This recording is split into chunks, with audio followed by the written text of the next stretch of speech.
اعوذ باللہ من الشیطان الرجیم بسم اللہ الرحمن الرحیم۔ آج کا جو ٹاپک میں نے سلیکٹ کیا ہے وہ ہے لوگوں میں آسانیاں بانٹنا۔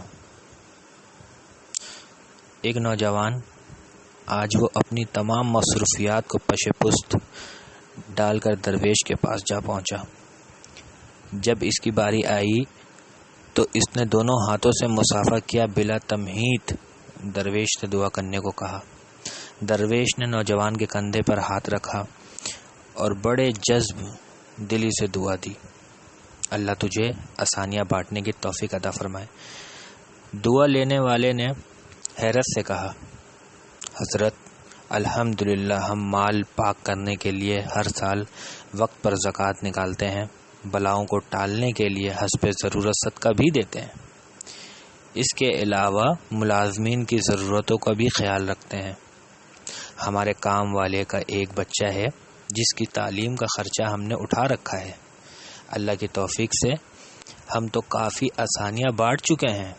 درویش تھوڑا سا مسکرایا اور بڑے دھیمے اور میٹھے لہجے میں بولا، میرے بچے، سانس، پیسے اور کھانا، یہ سب تو رزق کی مختلف قسمیں ہیں، اور یاد رکھو رزاق اور رزق صرف اور صرف اللہ تعالی کی ذات ہے۔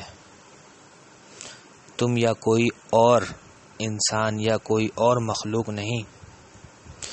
تم جو کر رہے ہو، اگر یہ سب کرنا چھوڑ بھی دو تو اللہ تعالی کی ذات یہ سب فقط ایک ساتھ میں سب کو عطا کر سکتی ہے۔ اگر تم یہ کر رہے ہو تو اپنے اشرف المخلوقات ہونے کی ذمہ داری ادا کر رہے ہو۔ درویش نے نرمی سے اس کا ہاتھ اپنے ہاتھوں میں تھاما اور بولا، میرے بچے، آؤ میں تمہیں سمجھاؤں کہ آسانیاں بانٹنا کسے کہتے ہیں۔ کبھی کسی اداس اور مایوس انسان کے کندھے پہ ہاتھ رکھ کر پیشانی پر کوئی شکن لائے بغیر 1 گھنٹہ اس کی لمبی اور بے مقصد باتیں سننا آسانی ہے۔ اپنی ضمانت پر کسی بیوہ کی جوان بیٹی کے رشتے کے لیے سنجیدگی سے باتیں طے کرنا آسانی ہے۔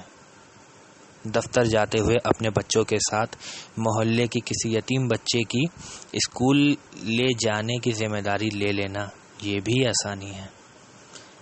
اگر تم کسی گھر کے داماد ہو یا بہنوئی تو خود کو سسرال میں خاص اور افضل نہ سمجھنا، یہ بھی آسانی ہے۔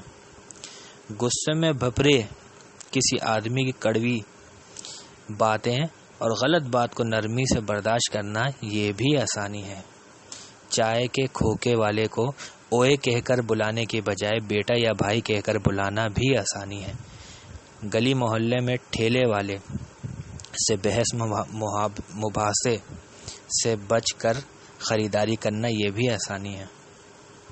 تمہارا اپنے دفتر، مارکیٹ یا فیکٹری کے چوکیدار اور چھوٹے ملازمین کو سلام میں پہل کرنا، دوستوں کی طرح گرم جوشی سے ملنا، کچھ دیر رک کر ان کے بچوں کا حال پوچھنا، یہ بھی آسانی ہے۔ ہسپتال میں اپنے مریض کے برابر والے بستر کے انجان مریض کے پاس بیٹھ کر اس کا حال پوچھنا اور اسے تسلی دینا، یہ بھی آسانی ہے۔ ٹریفک اشارے پر تمہاری گاڑی کے آگے کھڑے شخص کو ہارن نہ دینا جس کی موٹر سائیکل بند ہو گئی ہو، سمجھو تو بیٹا یہ بھی آسانی ہے۔ درویش نے حیرت میں ڈوبے نوجوان کو شفقت سے سر پر ہاتھ پھیرا اور سلسلہ کلام جاری رکھتے ہوئے دوبارہ متوجہ کرتے ہوئے کہا، بیٹا جی، تم آسانی پھیلانے کا کام گھر سے کیوں نہیں شروع کرتے؟ آج واپس جا کر باہر دروازے کی گھنٹی صرف 1 مرتبہ دینا اور دروازہ کھلنے تک انتظار کرنا۔ آج سے باپ کی ڈانٹ ایسے سننا جیسے موبائل پر گانے سنتے ہو۔ آج سے ماں کی پہلی آواز پر جہاں کہیں ہو فوراً ان کے پاس جا پہنچنا۔ اب انہیں تمہیں دوسری آواز دینے کی نوبت نہ آئے۔ بہن کی ضرورت اس کے تقاضا اور شکایت سے پہلے پوری کر دیا کرو۔ آئندہ سے بیوی کی غلطی پر سب کے سامنے اس کو ڈانٹ ڈپٹ مت کرنا۔ سالن اچھا نہ لگے تو دسترخوان پر کوئی شکایت کیے بنا ہی کھا کے اٹھنا۔ کبھی کپڑے ٹھیک استری نہ ہو تو خود استری کر لیا کرنا۔ میرے بیٹے ایک بات یاد رکھنا، زندگی تمہاری محتاج نہیں، تم زندگی کے محتاج ہو، تم زندگی کے محتاج ہو۔